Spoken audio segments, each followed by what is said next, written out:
Hi, I'm Jack Belmont. I was born June the 24th, 1927 in Omaha, Nebraska. My dad's name was Harry, my mom's name was Mary.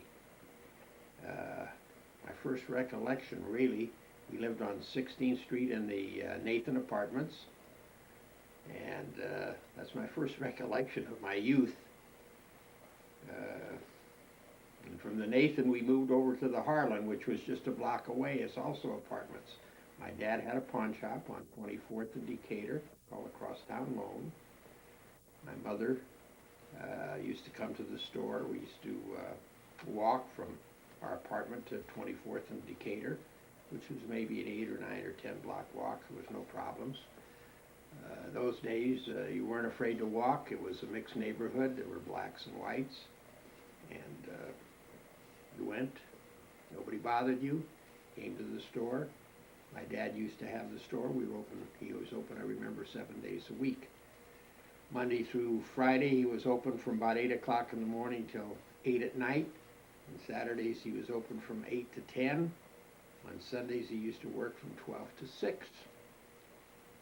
And I remember the store, in the middle of the store was a big, not radiator, but a big place where the heat came up. And on the cold days, we all gathered around the heat so that we'd stay warm. On the hot days, there was no air conditioning. We used to have ceiling fans. I remember my dad used to take his shirt off and operate in with his undershirt on. And I remember that. I remember I started school at that time in Lake School. I went to Lake from kindergarten, I think maybe in first grade.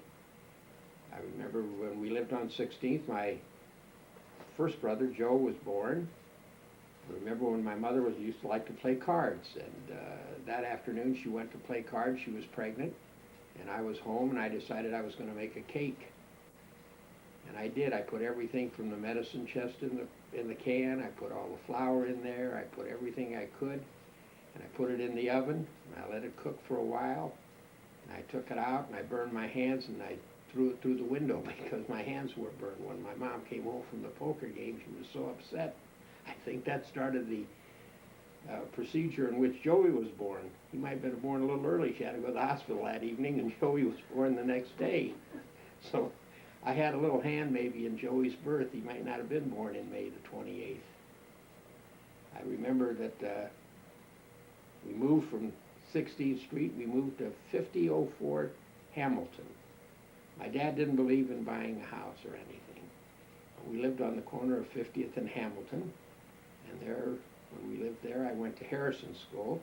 Harrison at that time was from kindergarten till I think 4th or 5th grade. I was in Harrison from the 2nd to the 4th. When we lived on Hamilton Street, my second brother, Benny, was born. I don't really remember that much about my youth. I know that we had to leave there, and we moved from there to 3808 Davenport Street, where I went to Saunders. And one of the teachers at Saunders was a teacher of my dad when he came to this country to learn how to learn English and so forth. Now, my dad was born in Russia, and he came to this country maybe about 1910, 1908. At that time, he came from a family of 10 children, my grandmother and my grandfather. And they came over maybe in 2s or 3s. How they came to Omaha, Nebraska, I really don't know. But I do know that they came 2 or 3 at a time till they got to Omaha altogether. My mother was born in Lithuania. She came to this country when she was already a teenager. Her father, my grandfather, who I never knew, I didn't know my father's father either. He had passed away before I was born. But my mother's father was killed during I think an air raid during the First World War. And she came to this country. She had 2 sisters and a brother. And my grandmother had a brother who lived in Sioux City, Iowa. And he sent for his sister and the 3 children, and they came to Sioux City, Iowa. My dad lived in Omaha, Nebraska. How they lived in Omaha, I have no idea. But the Margolins who were one time a partner of my dad. He had a pawn shop. My dad came to this country and he served in the First World War, and that's where he got his citizenship, by serving in the Army. And just before the war ended, my dad was wounded, and I used to always remember when I'd see him in his shorts or something, he got shot through the leg, and he'd have a big hole on both sides of his leg where he got shot by shrapnel or got wounded that time. But anyhow, my dad came back to Omaha after the war, and he went to work for Dave Gross in a jewelry store. And he decided he was going to go into business for himself. So he moved to 24th Street, and he had a pawn shop. At that time, across the street from where the crosstown loan was. The Margolins, he was held up, my dad, and he lost a lot of money, and he had to take a partner in them, which were the Margolins. They had ice companies, an ice plant across the street, and they took in Gail Margolin, became my dad's partner, and he was related to, he had relatives in Sioux City, Iowa. So he told my dad there was a nice girl up in Sioux City, Iowa that my dad ought to meet. So my dad went to Sioux City, Iowa, and that's where he met my mother. And they got married in 1926, and they came to Omaha, and I was born the following year, 1927. I'll take you back to Saunders. I was in Saunders School, until about the 4th grade, and then there were 3 boys, and we had to move again. We moved that time to, we moved to 415 South 35th Street, where I went to Jackson School. And at Jackson School was right by Dewey Park. And when I'd come home, in those days, there's no busing and nothing else. I went to school in the morning. Lunchtime, I walked from Jackson School, which was on 31st and Jackson, back to 35th and Dewey Avenue. And I had lunch. After lunch, I'd walk back to Jackson School for the second half of the day. And right by Jackson School was a park called Dewey Park. And I got to where I used to really enjoy going to Dewey Park. And had a baseball field there. And I started to play with the kids there and playing ball and so forth. And really loved baseball. And so that's where I started to play a lot of baseball, even as a youngster in the midget American Legion. And then from after, when we were on Jackson's, when I was going to Jackson, the owner of the duplex where we lived on 35th and Dewey didn't really cherish too much about having 3 boys there. So he asked my dad to leave. He didn't like 3 boys living in that duplex. My dad was going to rent another place out on 57th and Farnham Street. When he found out that there were 3 boys, he said he wasn't going to lease it to either. So my dad got really ticked off, and he decided to buy a house. He bought one at 5028 Decatur Street.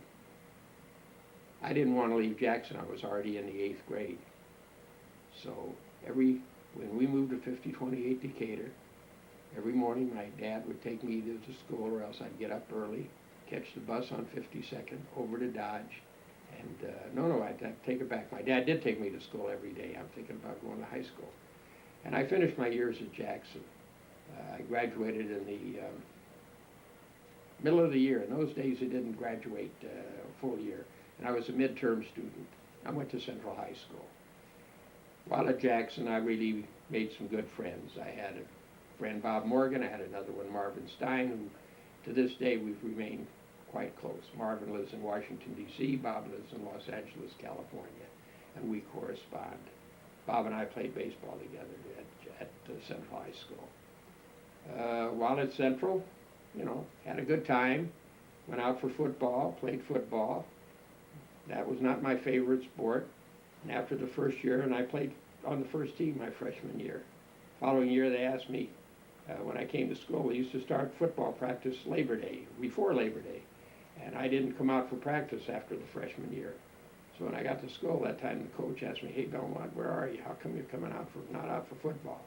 I said, "Well, I want to tell you, Coach," I says, "I've got skin on my arms right now that have just been grown back since last year." And I says, "Football is not my game. I think baseball is my game." So I told Sorensen, "I'm not coming out for football. I'm going to play baseball." And that was the way it was. My first year at school is when the war broke out in 1941. And I remember that vividly. It was my first semester at Central High School. And anyhow, I enjoyed Central High School. A lot of friends, played ball, made a lot of friends. Friends to this day. Uh, really didn't know Annie Schrago at that time. I was a senior and she was a freshman. I really didn't know her that much. But afterwards, after I got out of high school, I went to Creighton University for a year, and I went with Harvey Lipsman, who became my best friend, and with Jerry Cohn, we all went to Creighton together. And I was in the AZA 100. I remember at the AZA 100, I play a lot of basketball there at the center and hung out around the center. And there I became aware of a little girl called Annie Schrago. She was going at that time with Ira Trachtenberg. She was really a cute gal. I was Ira's girl, so I knew her and that was about it. After my first year at college, I got drafted into the Army. And I don't know, Ira and Annie sort of broke up, and I remember, I think it was after I was still already in the Army, and I got stationed at Fort Leavenworth, Kansas, which was near Omaha, Nebraska. And after, you'd get 3 days off a month on passes. I used to get a 3-day pass or work it out over a weekend and come back to Omaha. And that's when I figured, well, Ira isn't going with Annie. I'm going to ask that lady out for a date. And I did. I really liked that gal. She was a beautiful little girl, great. And we started to date, and I went back to camp, and we started to correspond. And before you know it, we were going steady by mail or by 3 days every month or something like that. And at that time, I think Annie was she might have been a junior in high school already, and I was in the Army. But we were going steady. And I was very fortunate. I was not sent overseas. I had had a year of college. I was put into finance down at Fort Leavenworth, Kansas. And I was stateside. And after we got shipped out, I got shipped out from Fort Leavenworth, Kansas to Fort, actually they're up there in Chicago. What's the name of that camp? Anyhow, I'll think of it pretty soon. Memory isn't as good as it used to be. Leonard Wood. What was it? Leonard Wood. Oh, anyhow, I got shipped up into Chicago, and he had a brother, Sam, who lived in Chicago, and he was married, and they had a youngster, Lenny. And when I'd go into Chicago from camp, I'd stay sometimes with Sam and Helene. They lived with Helene's parents in Chicago, and I'd have a good time. We're good friends now, even with Helene, who has passed away, with her sisters. And I kid them once in a while when I see them that they had to give up their bed when I'd come over to stay overnight at their house. Anyhow, I used to get same way, 3-day passes or something. Sometimes I'd finagle out some way to get a 3-day pass and a weekend, make it a 5-day deal. And I'd come back to Omaha and I'd have a great time with Ann. And we just were steady at that time. She was true to me. Used to write me every day practically. She wrote her brothers every day. She wrote me every day, and I used to look forward all the time for her letters. When I finally got out of the Army, came back to Omaha, and went back to college. Went for 1.5 years to Creighton, and I didn't want to go away to school because I was going with Annie, so I went to the University of Omaha at that time. Annie and I were married. I graduated in 1950. Annie and I were married in 1948. She was 19, I was 21. And I was getting subsistence from the Army at that time. I think something like $100 a month plus schooling. And then Annie was working full-time. She was working that time, I think, full-time at the World Insurance Company. And she was making a whopping $97.50 a month. And that's how we lived together, on $100 mine and $97.50 from my wife. And we lived together. We lived the first 6 months of our marriage with my parents' home. And then we decided to get an apartment. And we got one at 601 South 31st Avenue. Never forget it. I think we paid something like $47.50 a month rent. And he was making $97.50 a month wages. And I was drawing $100 a month from the Army. And I did work at my dad's and worked at the pawn shop. My dad had a pawn shop on 24th and Decatur, which was a black area. Had it there from 1926. And I really was enamored with the pawn shop. I liked working there. And my dad kept telling me when I was going to school, why don't you become a CPA? good with numbers, you like accounting, why don't you do? Well, I majored in accounting, but I was really enamored with the pawn business. And when I graduated, I decided, I'm not going on to be a CPA, I want to get into the pawn shop. So I got into the pawn shop and worked at the pawn shop. My brother Joe also never went to college. He worked in the pawn shop. I had a younger brother, Benny, who did go to college. Benny went to the University of Nebraska. He never worked in the pawn shop. Annie and I were married in 1948, and lived in an apartment for a while, and then decided that we'd try to buy a home. And we did at 5417 Franklin Street.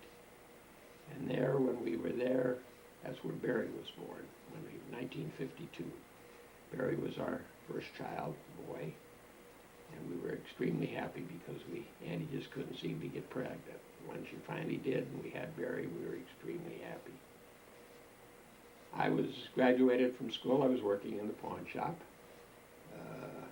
Annie was a housewife, and later her parents decided her mom and dad lived at 21st and Burdett Street. They had a junkyard down there, her dad with my brother-in-law Abe, and they decided eventually they were going to buy a home, and they did buy a home, and they bought a home a half a block from us at 54th and Franklin. They lived on 56th and Franklin, and so they just lived down the street.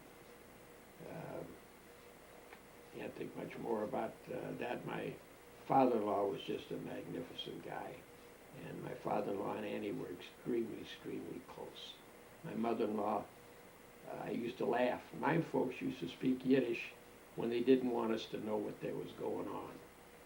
I really did not speak Yiddish fluently or understand it. But when I met Annie, her parents spoke Yiddish. And I figured that I better learn how to speak Yiddish or understand it because I didn't want them talking about me behind my back.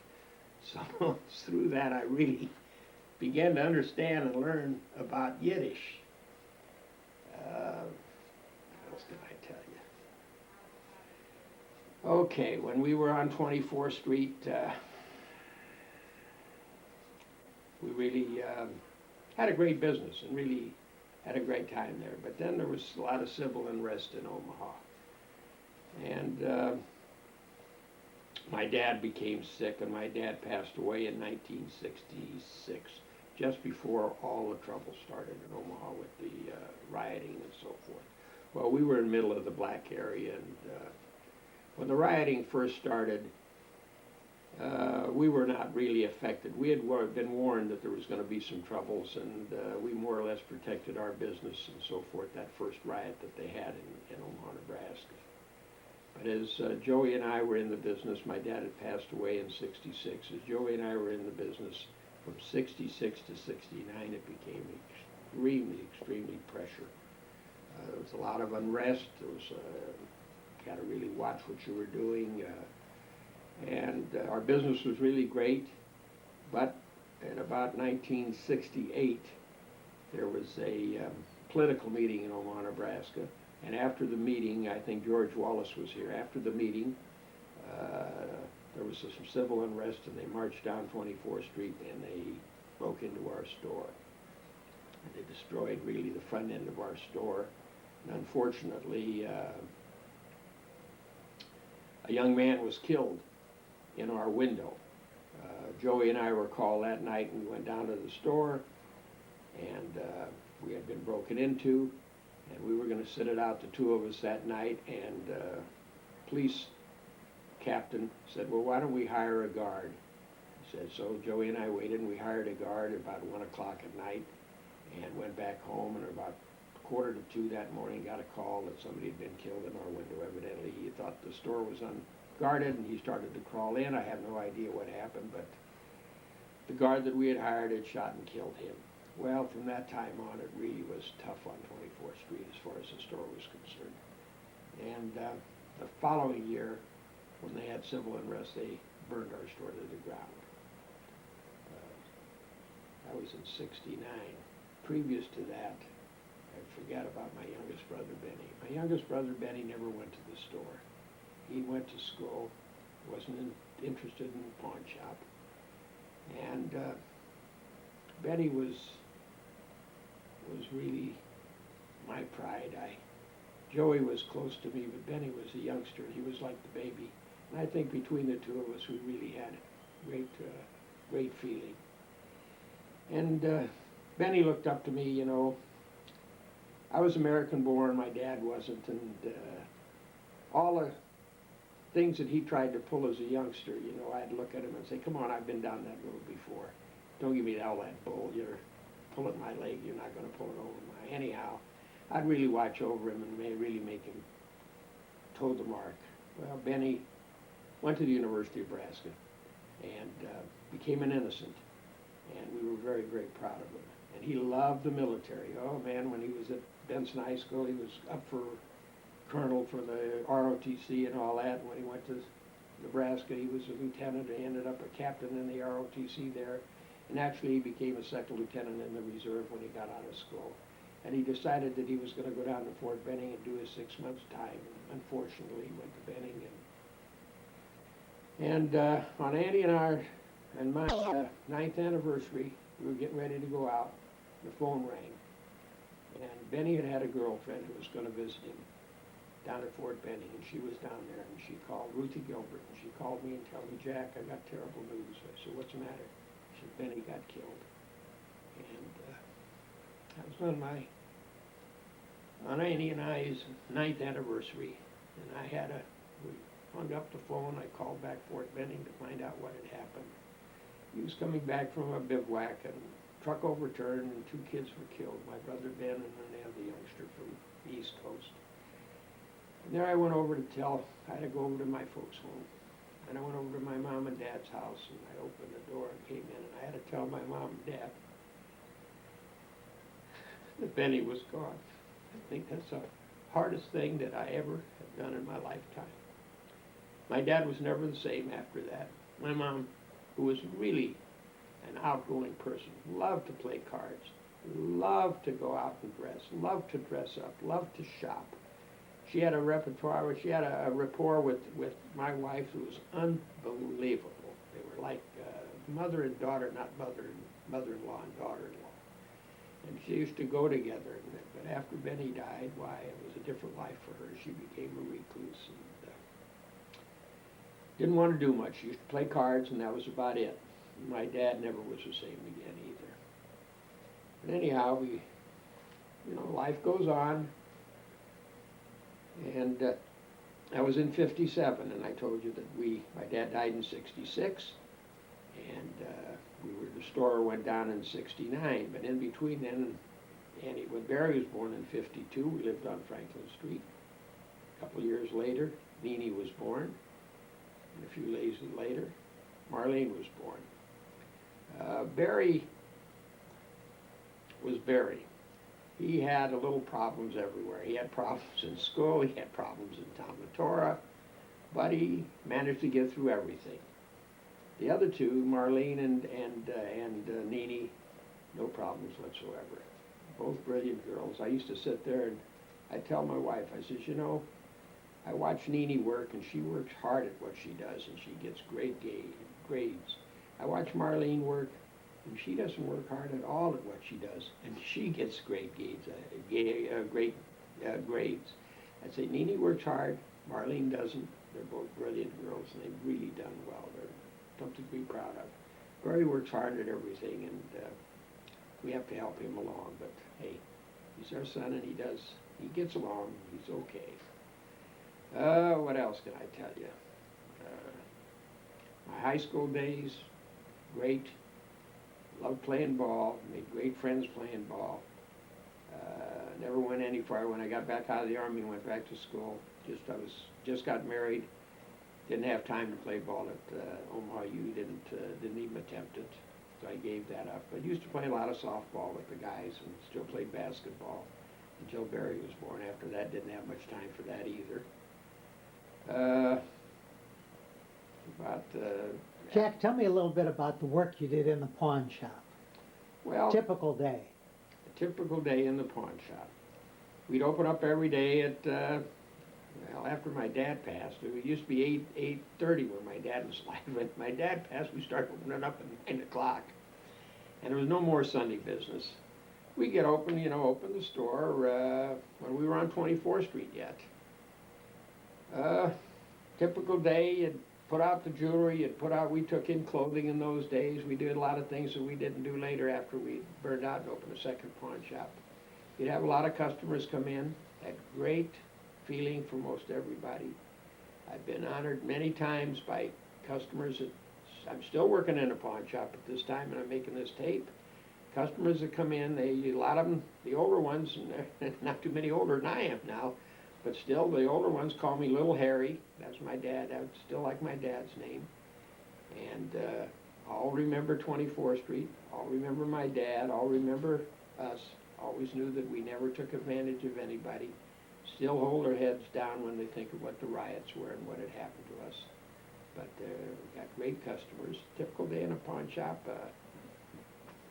You have yes and you have no. You have people. My brother Joey could never turn anybody down. So if somebody ever brought in a loan to where he didn't think he could make the loan, he'd say, "Jack, why don't you take a look at this?" So I became the bad guy in the pawn shop. Joey was the good guy. Joey was a great salesman. He could sell an Eskimo an icebox. But he had a lot of heart, and he wouldn't turn anybody down. So if he felt that it wasn't really worth the loan, he'd give them to me, and I'd have to turn him down. We worked hard in the pawn shop, and it was a rough. Those last few years on 24th Street were rough. But when we did get burned down, we decided we'd open up on 16th, and we opened up a crosstown loan on 16th and where were we? Between Cass and California Street. We took a 6-store building and made one store out of all of it. Our store in the pawn shop, we featured clothing as well as making loans. Some of the other stores were taking a lot of tools and things. We didn't do much with tools and so forth. We did mostly with jewelry and with electronics. We quit taking secondhand clothes, but we did quite a job with new clothes. Joey liked to sell, and he'd be the buyer, and my son Barry really liked to sell, and he did well too selling. But and I did most of the loan business. We were there. We opened up in about 1969 there, and we were there till 1992. Joey got sick.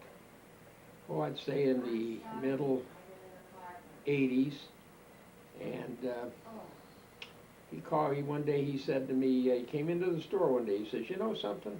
He said, "I had a terrible pain in my back last night." He says, "I thought I had indigestion and something." I says, "Yeah, what was it?" Well, he said, "I pain in my back. I went down and had a 7-Up, and my stomach was upset." He says, "Joey, why don't you give the doctor a call, let him see what's going on. There's something wrong." And at that time, Annie called, and he told Annie about it.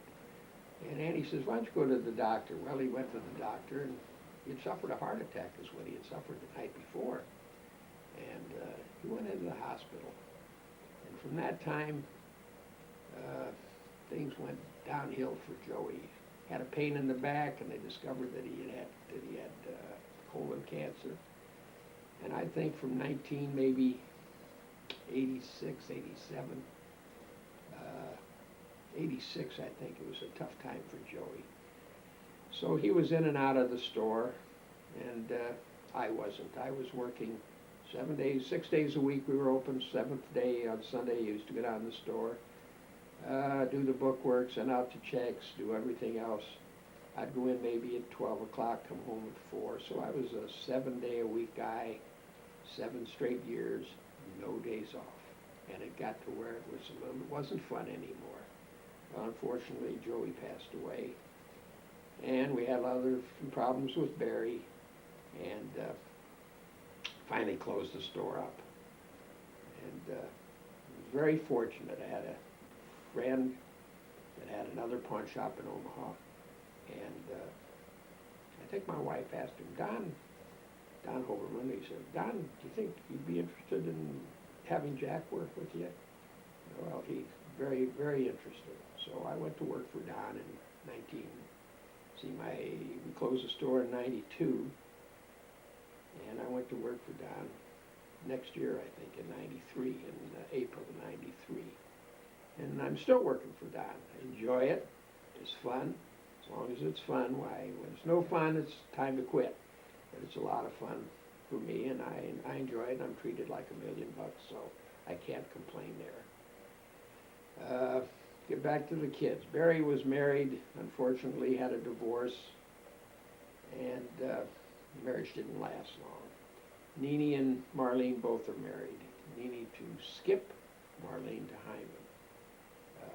Couldn't ask for nicer son-in-laws. I tell you, both those girls are very, very fortunate. They really got some great guys, and Annie and I are fortunate in having two son-in-laws like that.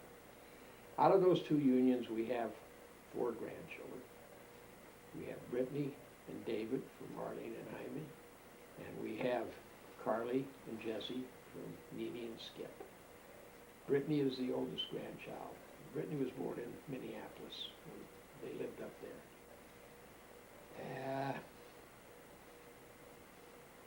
Carly and Jesse were born in Kansas City, and David was born in Omaha. They are the apple of Andy and I's eye. They are great children. Brittany is going to be 16. Carly is going to be 15. David is going to be, here is 13 already, and Jesse is 12. We've had a bat mitzvah from both of the girls, and we're going to have a bar mitzvah from David next month, and from Jesse Memorial Day next year. They're really great kids, and we love them dearly. They're the apple of our eyes, both Annie and mine. Getting back to my wife, I think that's the greatest thing that really ever happened to me. I have no idea. I had some problems when I was going to school. I had some gambling problems. I used to like to bet on the ball game, do different things. And I think that my wife straightened me out. Had it not been for Annie, I'm not too sure where the heck I'd be right now. But she really is. She has been everything to me. She's changed my life. And I love her dearly, and I'll love her forever. I don't know what else I can say right now.